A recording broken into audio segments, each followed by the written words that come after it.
Eu sou Viviane Lopes, neuropsicóloga. Hoje estamos aqui com mais um episódio do Conversas que Curam, do Neuropod. A nossa convidada de hoje é Catarina Dias. Ela é administradora, especialista em educação financeira e pós-graduanda em arte e terapia. Ela está aqui hoje conosco para falar sobre como as emoções interferem na vida financeira das mulheres. Muitas vezes a razão ela vai muito além das emoções, principalmente quando falamos da vida financeira. De que forma, Catarina, para você, as emoções e quais são as emoções que interferem de forma negativa na vida das mulheres, principalmente nessa vida financeira? Oi, primeiro eu gostaria de agradecer, pelo convite de estar aqui. Espero poder voltar mais vezes e ajudar o máximo de mulheres possível, com toda essa nossa conversa. E falando das emoções que impactam, essa vida dessas mulheres, a gente tem como principal vilão o medo, que é o medo de faltar dinheiro. A gente vê muito essas mulheres com medo em atitudes no dia a dia de não querer nem ver a fatura do cartão, ou elas não querem ver o extrato do banco. E a gente vê também muito a culpa, A culpa por gastar demais, ou a culpa por investir em si, Então, elas tendem a entrar muitas vezes numa compensação, num ciclo de compensação. Então, elas gastam muito e aí sentem culpa e aí gastam de novo. Então, a gente vê muito também a outra ansiedade, que geralmente é feito para um alívio imediato. Então, elas gastam para poder sentir esse alívio imediato. E aí a gente vê muito no dia a dia, nas compras impulsivas, você gastando sem pensar, sem ter um planejamento. Vemos também muito a negação. Então, elas simplesmente negam, olhar para o que está acontecendo na sua vida financeira. Então, elas não querem ver a organização financeira, elas não querem parar para um planejamento, elas evitam ver a sua situação como está. Mas nada disso é falta de capacidade, Todas podem realmente olhar para isso. É mais a nossa mente trabalhando para que mantenha a gente num lugar familiar, num lugar conhecido. Então, a gente tendo consciência disso, a gente consegue mudar esse cenário. E é muito interessante, Catarina, você falando desse lugar da mulher, não é? Com a emancipação da mulher, ela vem cada vez mais crescendo no mercado de trabalho.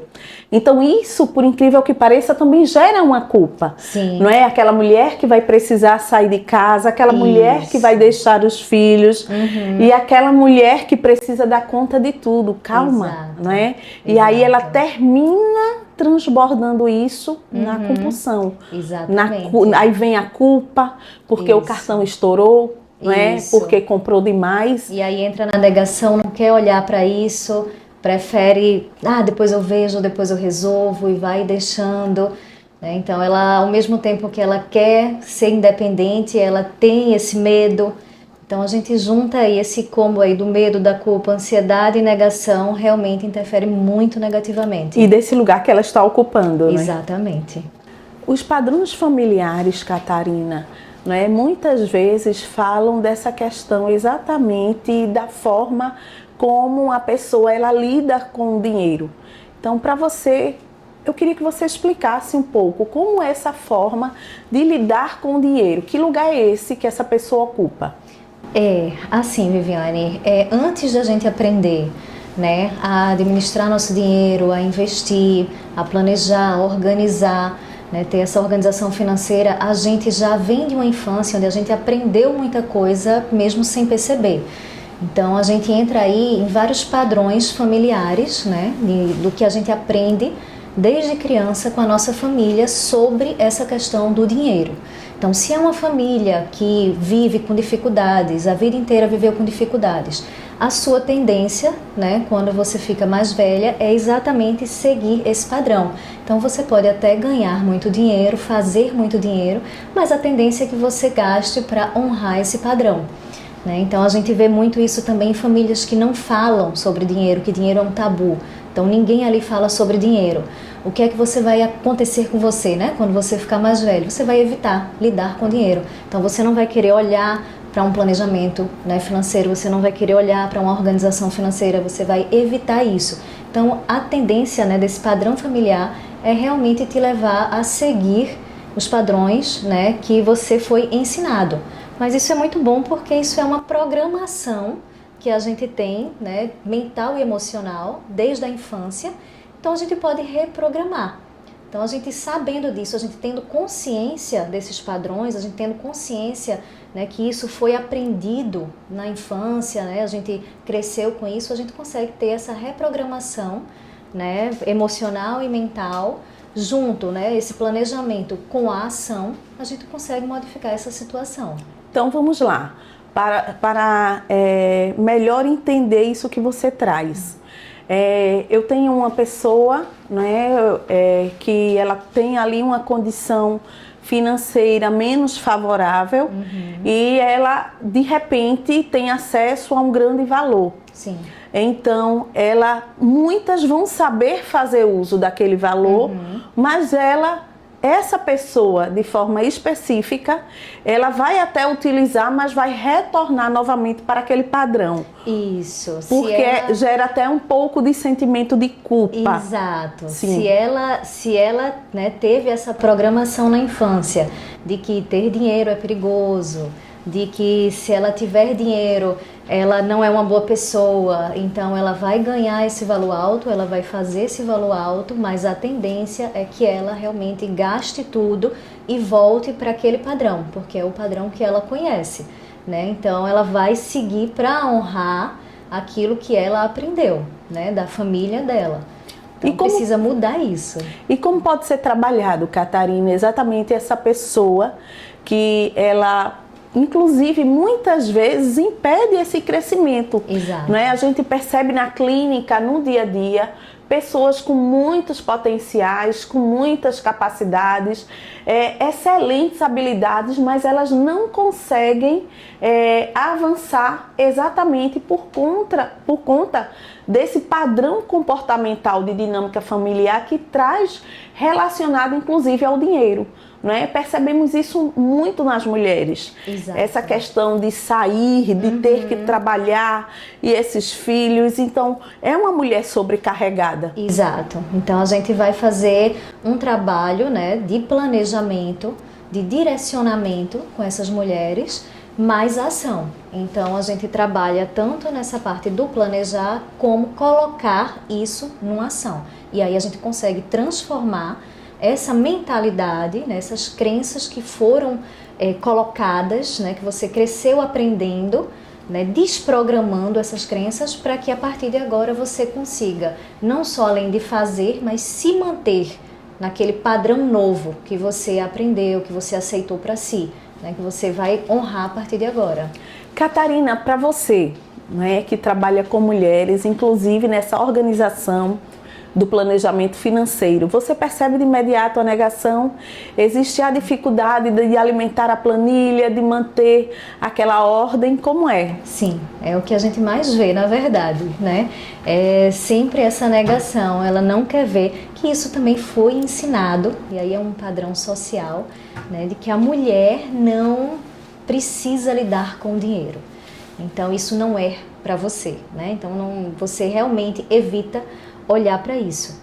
Então é o que a gente mais vê, é a mulher que ela não quer, ela já, antes de olhar para uma planilha ou de fazer uma planilha, ela já fala que não sabe, eu não sei mexer nisso, eu não gosto, eu não quero olhar, é a pior parte. Então a gente vê muito isso. A gente precisa realmente desmistificar essa organização financeira, porque a planilha é um pedacinho, né, dessa organização. A gente tem muita coisa que é feito, é trabalhado, a gente está vendo que as emoções influenciam muito. Então a gente tem muitas outras coisas para trabalhar antes até de quando a gente chega nesse momento de olhar e realmente tomar uma atitude, entrar para ação e fazer algo diferente. E você falando das emoções, quando você traz essa questão de chegar nessa planilha, né, de dar mais um outro passo, eu acho que bate muito na questão do medo. não é? Do Sim. medo e da culpa e do julgamento. Isso. Né? A Porque gente- o julgamento, ele vem muito carregado dessa culpa. Sim, a gente vê muitos bloqueios, né, nas mulheres e esses são os principais bloqueios. É o medo da riqueza, que parece até engraçado você falar, né? Você não acredita, como é que a pessoa vai ter medo da riqueza? Mas sim, muitas mulheres têm medo, né, da riqueza exatamente por essas questões, porque ficar rico não é seguro, né? Então a gente entra muito nessas crenças aí, e aí vem a culpa de prosperar, porque se ela prospera e ela vem de uma família que passou necessidade, muitas vezes ela não acha até justo, e isso está a nível inconsciente na maioria das vezes. Então como que eu vou prosperar, ter mais dinheiro do que meus pais, né? Do que os meus irmãos mais velhos? Eu não posso, isso não é justo. Então ela entra nessa culpa, entendeu? Então a gente tem muito, né, disso do julgamento, porque para eu fazer dinheiro eu vou ter que sair de casa. E aí meus filhos vão ficar com quem? Né? Eu vou ter que botar numa escola, eu vou ter que... E aí eu não vou conseguir estar ali presente. Então ela entra nesse julgamento, as pessoas vão me julgar por eu não ser uma boa mãe. E aí eu não dou tudo de mim para fazer dinheiro. Aí também se eu não faço dinheiro, entra no julgamento de que você não faz dinheiro. Como é que você não consegue? Né? A gente vê muito isso, essa comparação até hoje em dia, todo mundo faz muito dinheiro e só você não, porque é o que as redes sociais mostram, né? Então a gente vai vendo vários bloqueios desse, e aí você tem que ir realmente transformando essa mentalidade, né? Com orientação, com planejamento, para a gente ir quebrando esses bloqueios e de fato a mulher prosperar, porque o querer existe, ela quer prosperar, ela quer fazer dinheiro, mas ela não consegue, algo vai puxando ela para trás e muitas vezes é a nível inconsciente, então ela não entende o que é, que ela nunca consegue chegar, né, lá, sempre algo puxando. Sim, e o que é perceptível, não é, de forma muito clara e objetiva na clínica é exatamente essa condição. Muitas vezes a mulher ela ocupa um papel ou ocupa um padrão aí profissional que tem um destaque naquela dinâmica. Então, muitas vezes eu percebo que elas se tornam dependentes emocionais desses parceiros ou dessas parceiras, exatamente por essa condição da culpa de estar, não é, recebendo um valor maior do que na representação dela deveria estar. Isso fala muito da autovalorização. Também. E aí quando a gente vai entrar nisso, né, dessa dependência financeira, a gente vê muito essas questões de abuso. E aí eu falo de relacionamento em geral, né? Não seria nem só o relacionamento amoroso, mas muitas vezes você sofre até no relacionamento familiar, né? Alguma pessoa, algum parente seu que te empresta um dinheiro e aí você termina sendo, né, abusado psicologicamente, né, para devolver aquele dinheiro, relacionamento com o chefe, então relacionamento de trabalho, e aí você não pode sair, né, você não tem essa liberdade de sair porque você precisa daquele dinheiro, então rola essa dependência financeira. Então a gente precisa olhar para isso, né, e ver algumas estratégias que a gente precisa fazer para trazer essa independência financeira para a mulher, porque aí ela tendo essa liberdade financeira, ela consegue ter uma liberdade de escolha, de sair, né, desses relacionamentos que são abusivos e ela poder tomar as decisões. Então essa independência financeira, na verdade, é uma liberdade, né, para a mulher. Catarina, então considerando essas informações que você está trazendo, como a gente pode explicar melhor essa questão do consumo em excesso, da própria compulsão, não é? Quando chega à clínica aqui, eu percebo que existe aí um grau de demanda emocional muito grande. Sim. A gente precisa primeiro ver uma diferença do que é um consumo emocional para um consumo consciente, né?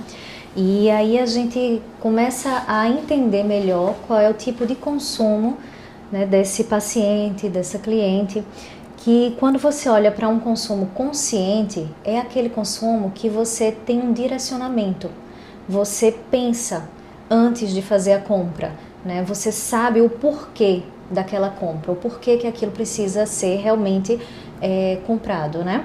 E quando você vai para um consumo emocional, ele já vem gerado ele gera uma culpa depois, então você compra, mas se sente mal após aquela compra. Geralmente você compra por impulsividade, então você não pensa antes de comprar.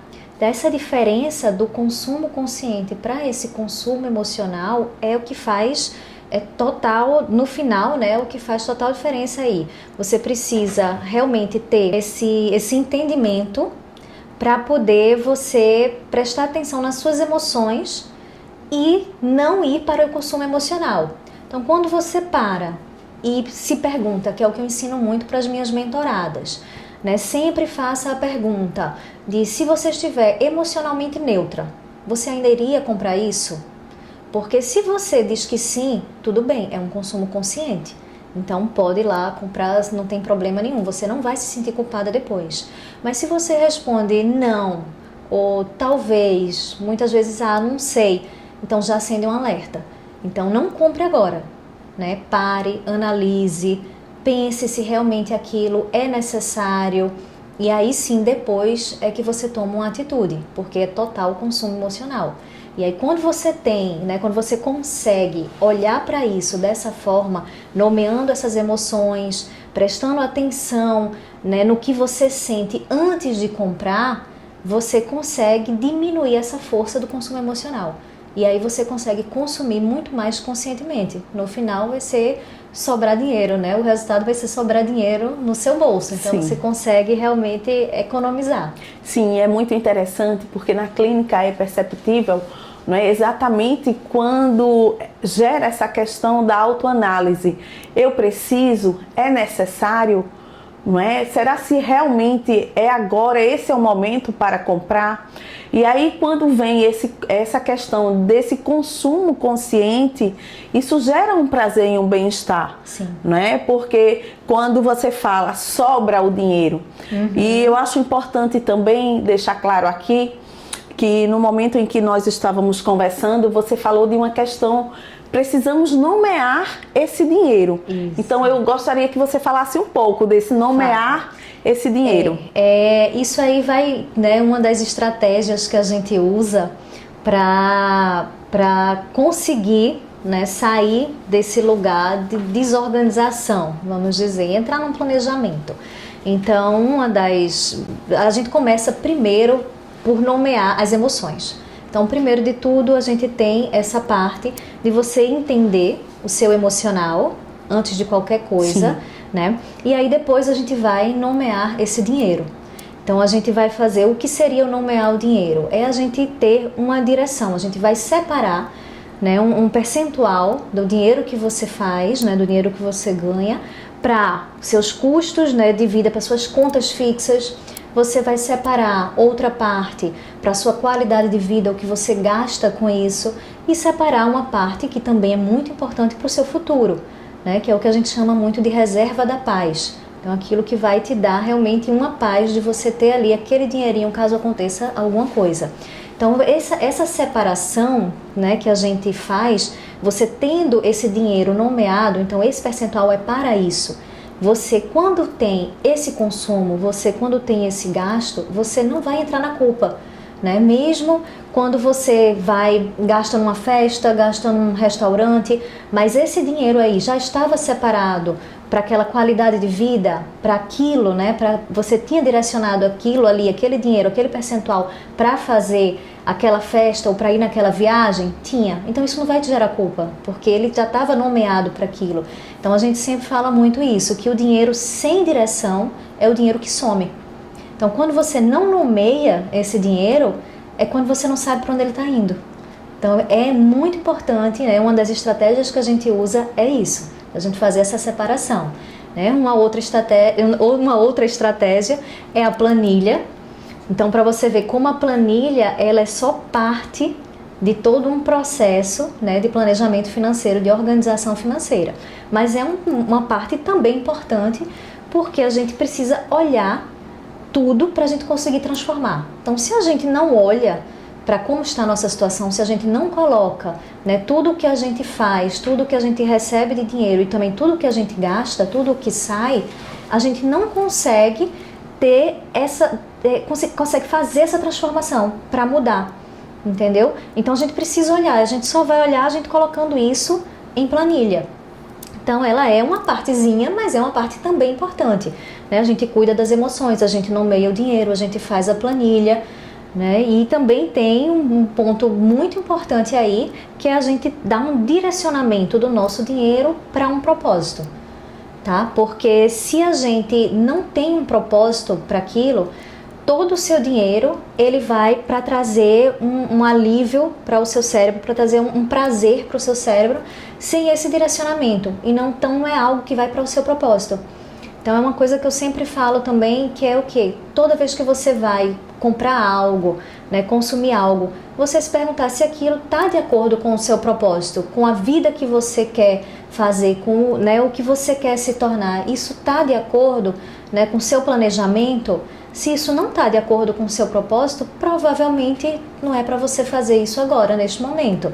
Mas se isso está de acordo, isso está dentro dos teus planos, né, ele vai junto ao teu propósito, aí sim, você não tem problema em utilizar, né, esse dinheiro, em ter esse gasto. E se não vai ser mexido também na reserva da paz, não é? Exatamente, ela é exatamente para te trazer paz. Então você só vai mexer nessa reserva, né? Isso eu estou falando aqui de um modo geral, mas a gente precisa ver, claro, individualmente. Sim. Porque quando a pessoa, né, chega já muito endividada ou já no 0 a 0, a gente vai fazendo uma separação, né, que dá para a gente chegar lá.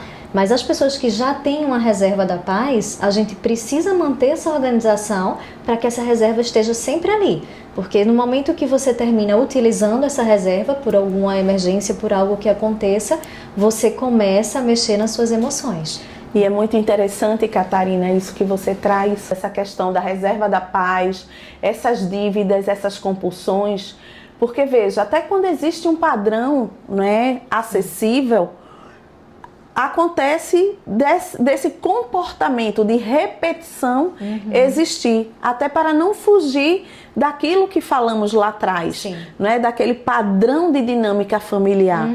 Então, é fundamental sempre que exista um planejamento, né, dentro dessas organizações financeiras. Exatamente. E a consciência, né? A gente vê aí que, na verdade, um planejamento e uma organização financeira, ela não é feita com uma planilha rígida, com uma planilha bem estruturada, não é isso. A gente vai ter essa organização e esse planejamento quando a gente consegue juntar a consciência sobre as nossas emoções, sobre, né, nossa infância, sobre tudo isso que a gente carrega, junto com uma ação que seja cotidiana. Então, todos os dias, a gente precisa sempre tomar decisões, né, diárias sobre aquilo. Então, a gente tem que se manter na consistência. E aí, juntando isso, a gente consegue sim ter um planejamento e uma organização financeira que seja saudável e que dure, né, que você consiga perdurar aí por todo o tempo e não venha a cair de novo em algum padrão familiar. E buscar até o reconhecimento das emoções, não é? Total. Porque muitas vezes as pessoas elas não chegam até o consultório exatamente por medo de um julgamento, não é? Você julgada, vão cortar muitas coisas, eu vou precisar mudar. Não é isso, né? É um planejamento, é você nomear suas emoções e organizar um planejamento até para que você tenha uma vida mais adequada e saudável também. Isso, e para você ter liberdade, né? Porque aí você tendo essa independência financeira, você tendo consciência das suas emoções, você tem a tranquilidade e você tem uma liberdade de escolha, né? De escolher como você quer viver a sua vida.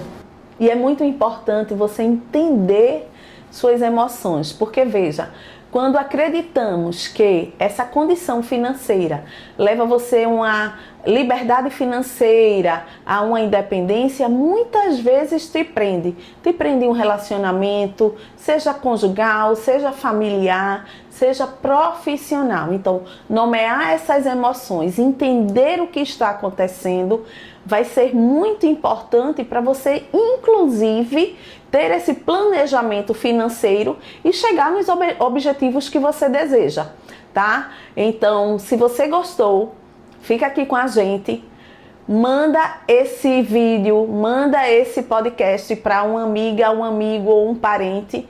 E eu já quero agradecer aqui a Catarina, Eu que né? agradeço. Você foi fundamental nesse momento e vamos ter mais momentos como esse para falar, porque eu acho que é um assunto muito extenso. Sim. E de suma importância, não é? Quantas pessoas estão presas nessa vida de dependência financeira, de compulsões, sem entender de fato o que está acontecendo. Você gostaria de deixar alguma mensagem? Gostaria de agradecer também, né? E de lembrar dessa ligação que a gente tem, né, dessa questão emocional com o financeiro. Então, como é importante que isso ande sempre junto, né? Então, você tem que ter essa consciência tanto das suas emoções, como você tem que ter essa consciência, né, e olhar para o seu dinheiro para que você consiga fluir, né, de uma forma mais leve na vida com esses dois juntos. Perfeito. E você que gostou, fica aqui com a gente para os próximos episódios Conversas que Curam.